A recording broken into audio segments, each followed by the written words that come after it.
ফসল আগে বুনতে হবে নাকি আগাছা আগে সাফ করতে হবে? আগাছা আগে সাফ করতে। লা ইলাহা ইল্লাল্লাহ, লা ইলাহা মাবুদ। ডাক্তার জাকির নায়েক কেবল হোক, নেই কোন মাবুদ এক আল্লাহ ছাড়া। ডাক্তার জাকির নায়েক কেবল হোক। ও ডাক্তার সাহেব, আমার একটা প্রশ্ন আছে।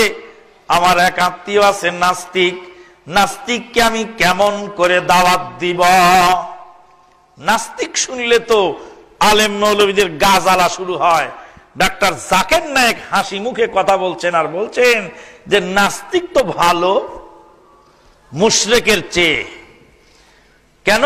বলে নাস্তিকের ক্ষেতটা পরিষ্কার আছে, নাস্তিকের ক্ষেতের মধ্যে আগাছা নাই, গাছও নাই, আগাছাও নেই। সে আল্লাহকেও মানে না, গায়রুল্লাহকেও মানে না, ওর ক্ষেতটা নিট অ্যান্ড ক্লিন। আর যে মুশরিক, আর ক্ষেতের মধ্যে আগাছা আছে, আগে আগাছা সাফ করতে হবে, তারপরে গাছ বুনতে হবে। এখানে টাইম লাগবে বেশি, আর ওখানে টাইম লাগবে কম। শুনছেন উত্তর? এরই নাম হলো ডাক্তার জাকির নায়েক।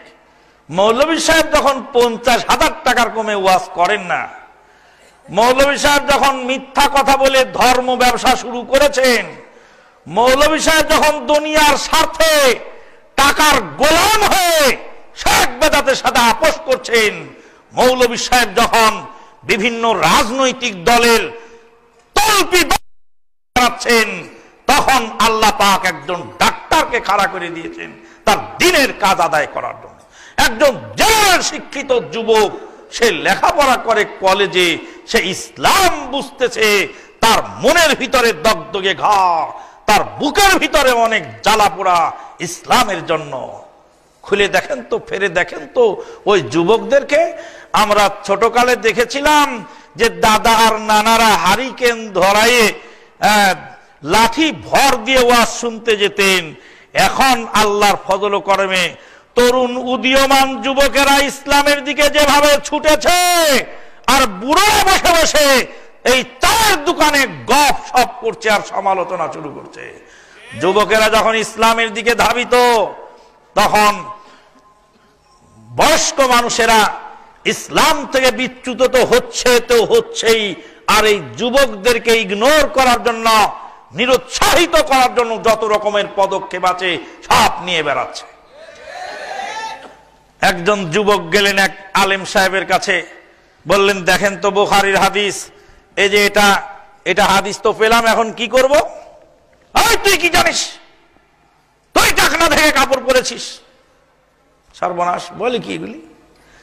তুই কলেজে পড়িস, মাদ্রাসায় পড়িস নাই? তুই কি মুফতি হয়েছিস নাকি?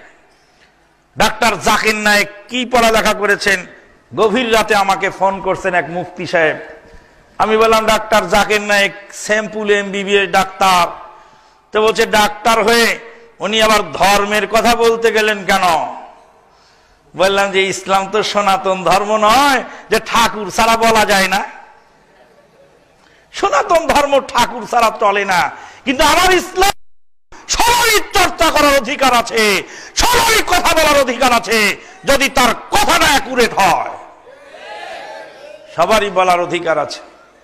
আর একজন মুফতি সাহেব বলছেন ডাক্তার জাকির নায়েককে দেখলে আমার খুব ঘৃণা লাগে। বললাম সর্বনাশ, ডাক্তার জাকির নায়েককে দেখলে আপনার ঘৃণা লাগে কেন? ভারত গুরু রবি শঙ্কর দাস যখন নির্বাক হয়ে তাকিয়ে রইল, তামাম বিশ্ব অবলোকন করলো স্যাটেলাইটের মাধ্যমে, রবি শঙ্কর দাস লাজবাব হয়ে গেল ডাক্তারের সামনে। উইলিয়াম ক্যাম্বেল যখন নির্বাক হয়ে গেল ডাক্তার জাকির নায়েকের সামনে, ডাক্তার জাকির নায়েক যেইভাবে দলিল পত্র উপস্থাপন করেন, খণ্ড পৃষ্ঠা নম্বর সহ, দাগ খতিয়ান সহ যেভাবে বলেন, আল্লাহর কথা বলছি, দুনিয়ার কোন মানুষ মুখস্থ করে বলতে পারবে না। এটা আল্লাহর গায়েবী মদদ ছাড়া সম্ভব নয়। আল্লাহ মুর্দা সুলাইমানকে দিয়ে বায়তুল মাকদেস বানিয়ে নিয়েছেন, আবার ডাক্তারকে দিয়ে দিনের কাজ করে নিচ্ছেন।